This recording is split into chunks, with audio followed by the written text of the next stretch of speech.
There is a Roadhouse remake, and it's on Prime Video. Yes, a remake of the classic Patrick Swayze movie, this time with Jake Gyllenhaal, Conor McGregor. This one is directed by Doug Liman, who you would know from Edge of Tomorrow, The Bourne Identity, American Made, Mr. and Mrs. Smith, Jumper. He is a fantastic action director, and I think he has done justice to Roadhouse.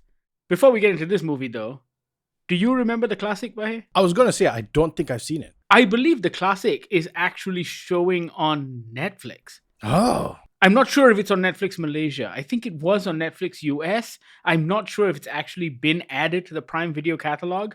But the tone and the feel of this new movie is exactly the same as the old one. Oh, that's cool. Literally nobody makes movies like this anymore. And it has that old school 1980s feel to it. You know, it's testosterone driven, men are men doing manly things. And yet again, it's about a legendary fighter who is called in to become a bouncer at a roadhouse called Roadhouse. This movie has no right to be this much fun. It really doesn't. I think for all the behind the scenes drama with regards to Doug Liman being really pissed off with Amazon and all that stuff, this movie is a lot of fun. I won't say I wanted to not like it. I was coming into it fairly nonplussed. I haven't seen the original. I am a big fan of Jake Gyllenhaal, but anything with Conor McGregor in it, I try and stay away from just because I think he is, what's the word I should use? Asshole. Yeah, that's the word I shall use. But look, this movie is a lot of fun. Even the villains are not like serious, heavy villains. They're dastardly villains. Whenever you do a movie or a TV show with these sorts of themes where some big corporate tycoon is trying to plunder the little guy, you want the villains to be so cartoonishly villainous that you can't wait for the good guy to win. That you actually shout in glee. Like, those are the best kind of action movies.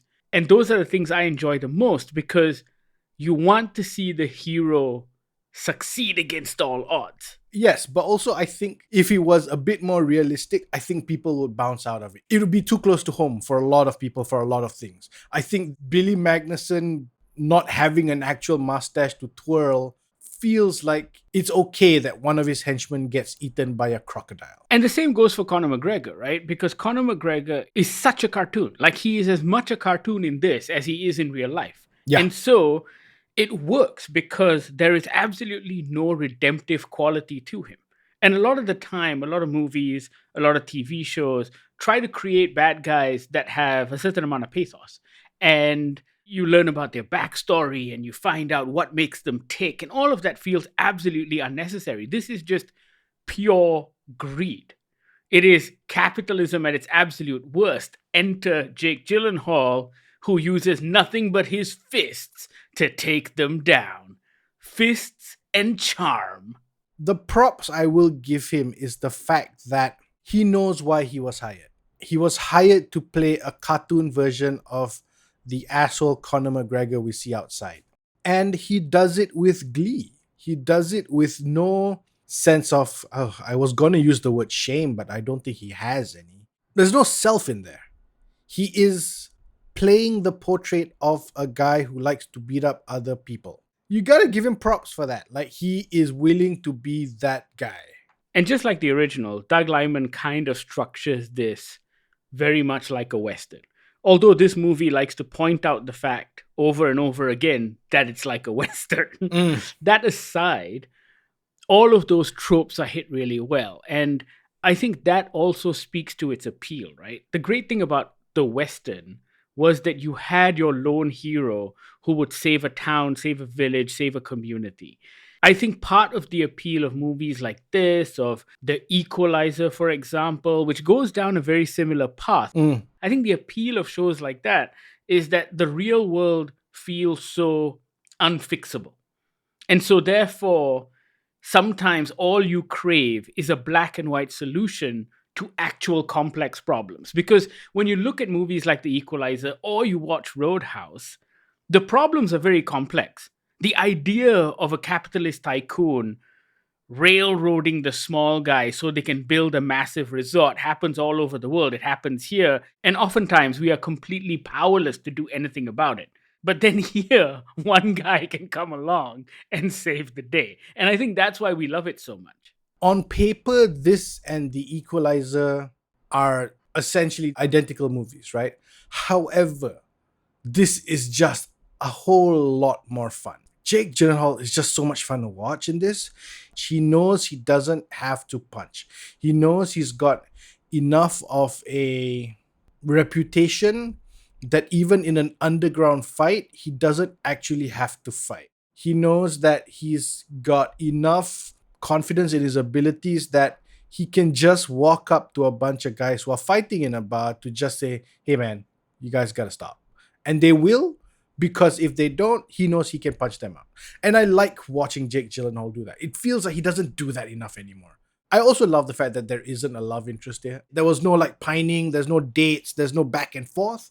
I was afraid that there was going to be a thing between him and Jessica Williams' Frankie, the bar owner. I didn't want to waste time on shit like that. I didn't want to waste time on them going on dates, getting to know each other, going, jet skiing on the beach and shit. No, I just want to see punching. That's the movie, right? I mean, when you go into this, there's a bunch of stuff that this movie is supposed to deliver on, which it does, and it hits all the right marks in doing so. There is great bluesy bar music. Oh. There is a whole bunch of punching and kicking. There is Jake Gyllenhaal being absolutely charming and cool and lovable. And there are these cartoon villains that you want to hate. For me, if it ticks all four of those boxes, you get a real ride of a film. And Roadhouse completely delivers on that. It channels the kind of mood that we used to get from movies like this, which was staples in our cinema. Yeah. Whether it was Patrick Swayze or Steven Seagal or Arnold Schwarzenegger or Bruce Willis, there used to be movies like this, mid-budget action flicks that actually cater to all four quadrants. I remember growing up, this sort of action movie, which was generally inoffensive, would be something that both men and women went to watch. I feel like the modern day action movie does cater more towards a male audience. Like a John Wick, for example, does have a very male audience.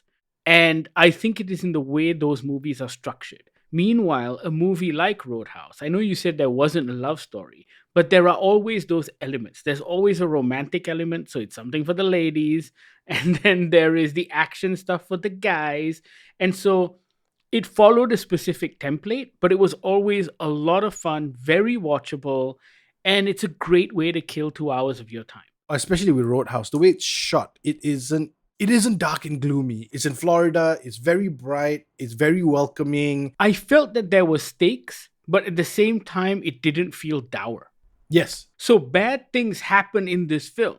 People get beaten up, bookshops get burned down, and yet it didn't feel like something depressing. It didn't feel like something dark. Yeah, it's because Doug Liman's focus is specifically on Jake Gyllenhaal. This isn't about Jake Gyllenhaal coming in to save a town. So there isn't a scene with Frankie, the bar owner, being sad because she has to buy more glasses because every night she opens, all the cups and mugs and glasses in the bar gets broken down. There's no scene of her trying to negotiate with these bands to come and play because everybody's heard of how dangerous it is here. None of that shit. It's just days over, Jake Gyllenhaal goes home. We barely see the bar clean up. Back in 2006, there was a direct-to-video sequel, Roadhouse 2. Really? It was just a shameless cash grab, trying to cash into the fandom of the first movie. In 2006? In 2006. It didn't have any of the original cast. That's way too long for a cash grab remake, dude. I know, and it was the son of Dalton. I'm sorry, excuse me. I just pulled up the main poster and that looks like a porno. It does look like a porno. The poster for Roadhouse 2 looks like a B grade porno. Of Roadhouse what? And Roadhouse, the original Roadhouse, I mean, the other thing I love about the original Roadhouse is that it's directed by a guy called Rowdy Harrington, which is the greatest name for any director. He also did the Bruce Willis movie Striking Distance, which I remember watching many times as a kid because I had the VHS and I was a huge Bruce Willis fan. But Rowdy Harrington is the best name for a director ever. It fits the movie. It fits the tone of the film. Yes, everybody feels like a caricature of a villain and a gang and all that. But I like that they were not serious. Like Billy Magnuson was not going to be a seriously successful villain. You could tell. I also just love Arturo Castro as Mo. Just this reluctant biker guy who's just so sweet, but not entirely sure why he's there. But I go back to the tone of these sorts of movies that we used to get in the 80s and the 90s. There was this balance between drama, comedy, and action in all of them. I'm hoping we're going to get something similar with The Fall Guy as well. Because, yet again, The Fall Guy is something that was based on a TV series from the 1980s. And we might have a similar tone, at least based on the trailer. It looks like there's good action, but there's a fair amount of comedy and drama as well. Yeah. And it would be interesting that in 2024, we're getting a whole bunch of action movies like this. Like when you watch a John Wick, when you watch a Nobody, when you watch those sorts of action movies, the humor is rooted in the violence more than anything else. It's not character humor. Yeah, but also it just feels so serious. This feels like a real, genuine throwback. And I really enjoyed it. I thought it worked. I want to see more movies like this. And you know what? We talk about how it's this fun 1980s, 1990s throwback. And yet it's not the kind of garbage we get on Netflix all the time. It's not that sort of template. I still think this is something that should have been in cinemas because your reaction in watching this with an audience would be absolutely fantastic. I think everyone would be laughing and cheering and whooping at the same time. Yeah, and I think nobody would feel bad about it. That's the other thing. For a movie with this much action, fighting, shooting, violence, it doesn't feel like it has a mean streak. Like none of it is cruel. The last fight, the big boss fight at the end, that fight for the first time felt really visceral and brutal. And for the first time in this entire movie, that felt like it was going too far. Or it was coming up to that line of being too far. But again, that was because it was the big boss fight, right? So there's a real escalation of the violence here, and that was fantastic. That really made that last fight uncomfortable to watch, but completely called for. Go check out Roadhouse. It's now streaming on Prime Video. You will have a blast. We had so much fun. It is impossible not to enjoy this movie. At least we think so. Let us know what you think once you've seen it. You know how to reach out. All of our social media feeds are GogglerMY. You can also email us on podcast@goggler.my or send us a WhatsApp on the Goggler hotline, 012-524-5208. Thank you so much for listening. This is the Goggler Podcast.